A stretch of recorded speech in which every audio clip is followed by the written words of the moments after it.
श्राद्ध श्रद्धा से जुड़ा हुआ शब्द है और श्रद्धा जो हमारे अंदर है, अंतरात्मा में है, उससे श्रद्धा का सीधा संबंध है, समन्वय है। प्रतिवर्ष अश्विन मास कृष्ण पक्ष वहाँ से प्रतिपदा का श्राद्ध प्रारंभ होता है, प्रथम का यानी कि पड़वा का। पर चूँकि एक पक्ष केवल 15 दिन का होता है और बहुत से लोगों का जो देहावसान है वो पूर्णिमा के दिन हुआ होता है, तो वो भाद्रपद शुक्ल पक्ष की जो पूर्णिमा है एक दिन पहले, यानी इस बार वो 29 तारीख को है और संयोग से 29 तारीख को ही पूर्णिमा का श्राद्ध। और चूँकि अपराह्न काल को अगर कोई तिथि स्पर्श नहीं करती तो उसका भी श्राद्ध पहले दिन ही किया जाता है, इसलिए प्रतिपदा का श्राद्ध भी इस बार 29 सितंबर को ही सुनिश्चित रहेगा। उसके बाद जो 30 तारीख है, जहाँ से ये श्राद्ध पक्ष एक तरह से प्रारंभ हो रहा है, वो 30 तारीख को द्वितीया का, 1 अक्टूबर को तृतीया का, 2 अक्टूबर को चतुर्थी, ये क्षय है तिथि वैसे, लेकिन चतुर्थी का श्राद्ध 2 अक्टूबर को होगा, पंचमी का श्राद्ध 3 अक्टूबर को, छठ का श्राद्ध 4 अक्टूबर को, सप्तमी का 5 को, अष्टमी का 6 को, नौवीं का 7 अक्टूबर को, 10वीं का 8 अक्टूबर को, एकादशी का 9 अक्टूबर को, 10 तारीख को कोई श्राद्ध नहीं है। इसलिए जो द्वादशी का श्राद्ध है वो 11 तारीख में है, 12 तारीख को त्रयोदशी का, 13 तारीख को चतुर्दशी का।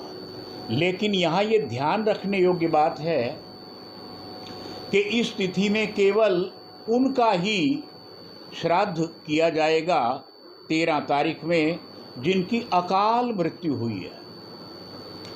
जिनकी अकाल मृत्यु नहीं और चतुर्दशी को ही हुए हैं उनके जीवन के समाप्तिकरण, ऐसे में उनका चतुर्दशी का, अमावस का और सर्वपितृ का श्राद्ध आगे ये 14 तारीख को, 14 अक्टूबर को रहेगा। इसमें आपने अपने पितरों को उनकी अक्षय तृप्ति के लिए वे मोक्ष की ओर अग्रसर हों, विष्णु पदों में समाहित हों, इसके लिए अत्यावश्यक है कि हम, क्योंकि 3 पीढ़ियाँ हमारे शरीर में प्रत्यक्षतः हैं, हमारे माता पिता, दादा दादी, परदादा परदादी, वृद्ध परदादा, वृद्ध परदादी, और इन 3 पीढ़ियों का सूक्ष्म शरीर हमारे शरीरों में रहता है। और जो बाद की 3 पीढ़ियां हैं, हमारा अधिकार है 3 पीढ़ियों तक।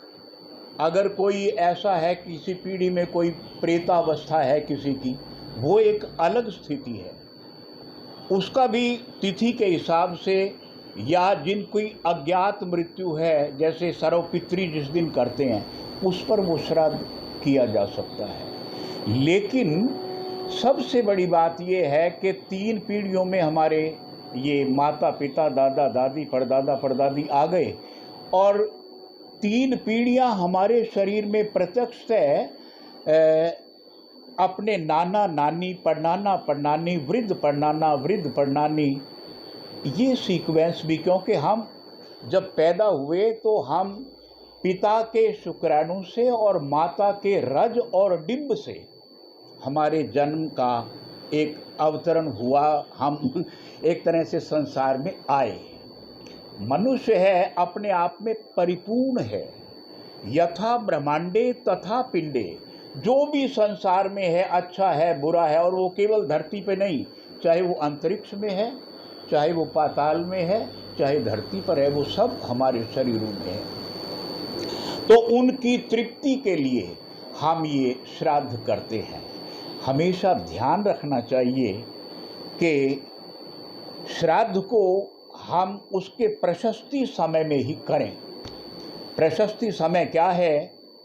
वो प्रशस्ति समय प्रातःकाल नहीं है, वो दोपहर भी नहीं है, वो अपराह्न है, दोपहर के बाद जो समय शुरू होता है, समझे ना? तो इसलिए उस समय करना चाहिए, वो पितरों का ही समय है। अब जिस चीज का जो समय है या जिनका जो समय है, उसके अनुरूप ही हमें उसमें चलना अनिवार्य रहता है। और जब हमारे हाथ से वो तिलांजलि तर्पण ये किया जाएगा और भोजन का मतलब हम उस तरह से अंतकार के साथ, और केवल हम अपने प्राणी के लिए ही नहीं, पर्यावरण की सुरक्षा में हमारे जीव जंतु आते हैं, हम गाय के लिए भी, उसके लिए अग्नि के लिए भी, हम श्वान के लिए भी, हम कौवे के लिए भी, मतलब उसमें भोजन निकालते हैं ताकि एक व्यवस्था बनी रहे। और यही एक अच्छी बात थी पुराने समय में कि लोग इस तरह से ना सब सारे परिवेश से जुड़े रहते थे सभी। और ये श्राद्ध पक्ष भी हमें अपने पितरों से जोड़ता है। चीज हमारे अंदर है, जो हमारे अंदर पड़ा है, हमारे अंदर शरीर में है सूक्ष्म रूप में, जब उस कर्म के साथ हम जुड़ते हैं तो नितांत हमें परितोष की प्राप्ति होती है। उस समय जो है ना, हम सारी दुनिया से विलग होकर के, अलग होकर के उस समय अपने पितरों से जुड़ते हैं। और जब एक अंश, ध्यान करें, जब एक अंश अपने बृहत से जुड़ता है, उसकी खुशी का पारावार नहीं होता, अपार उसमें हर्ष रहता है।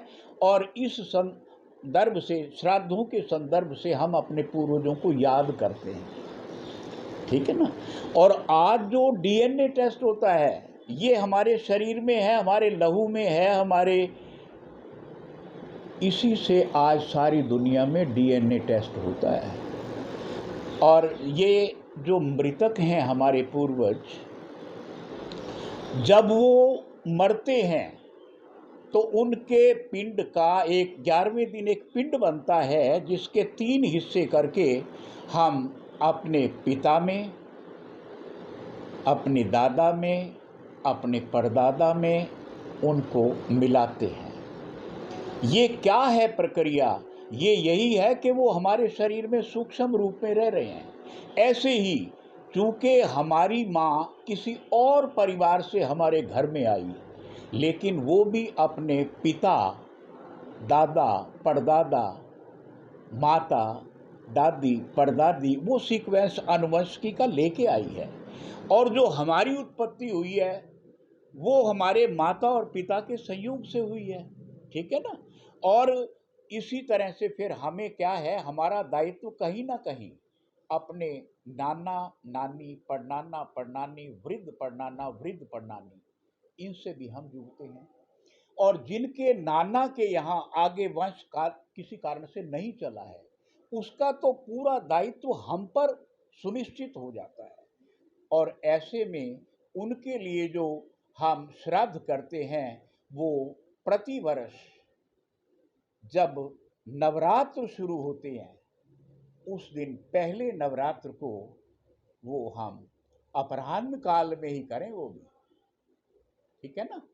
तो इस तरह से ये एक ऐसी प्रक्रिया है जो हमारे जीवन को हमारे धरातल से जोड़ती है।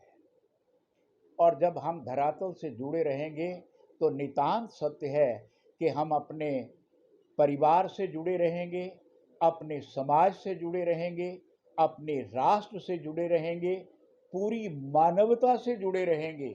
तो इससे बड़ा एक संयोग क्या हो सकता है, और ये हर वर्ष के लिए सुनिश्चित है। हाँ, एक बात जरूर है, मैं कहूँगा कि इसमें विशेष तब होता है जैसे कि हम श्राद्धों में देखते हैं सामूती अमावस आ जाए, ऐसे में जो गया जी में श्राद्ध का महत्व है वो यहाँ फल्गु जी में मिलता है, जो अपने ही यहाँ कैथल में पड़ता है ना जी, अब तो फल्गु। हाँ, तो दूरी तो कोई खास नहीं है, फल की वन है, ये कुरुक्षेत्र की भूमि में आता है 48 कोस की। और कुरुक्षेत्र भूमि ऐसी है जिसमें हम जैसे चौकड़ी मार के बैठ जाते हैं, वो कुरुक्षेत्र का आकार है। तो इस तरह से उस दिन यहाँ पिंड दान करने का, भोजन वितरण करने का, और श्राद्ध के लिए जो भी कुछ हम देना चाहते हैं उस दान का विशेष महत्व यहाँ रहता है। और ऐसी मान्यता है हमारे शास्त्रों के अनुसार कि अगर फल्गु जी में या फिर गया जी में रह करके, गया जी का तो बड़ा महत्व है, अगर वहाँ पूर्ण विधि विधान से ये श्राद्ध कराया जाए और ये 16 के 16 श्राद्धों में वहाँ रह कर के इस कर्म को किया जाए, तो नितांत सत्य मानना हमें अपने जीवन के जो 4 लक्ष्य हैं जो हमारे ऋषियों और मनीषियों ने निर्धारित किए हैं, वो क्या हैं? धर्म, अर्थ, काम और मोक्ष, सबकी प्राप्ति हो। श्राद्ध में ऐसा माना जाता है कि नए वस्त्र वगैरह, नया काम, क्यों कारण क्या है, इसका लॉजिक क्या है? दरअसल देखिए, जब हम अपने पूर्वजों के तर्पण करते हैं तो उनमें सभी के प्रति अपने पूर्वजों पे हम चले जाते हैं धुर तक, और ऐसे में इन दिनों में शुभ कर्म को प्राय निषेध कहा गया है। अब पुराना समय था, उस समय इसकी परिपालना बहुत अच्छे ढंग से लोग करते थे।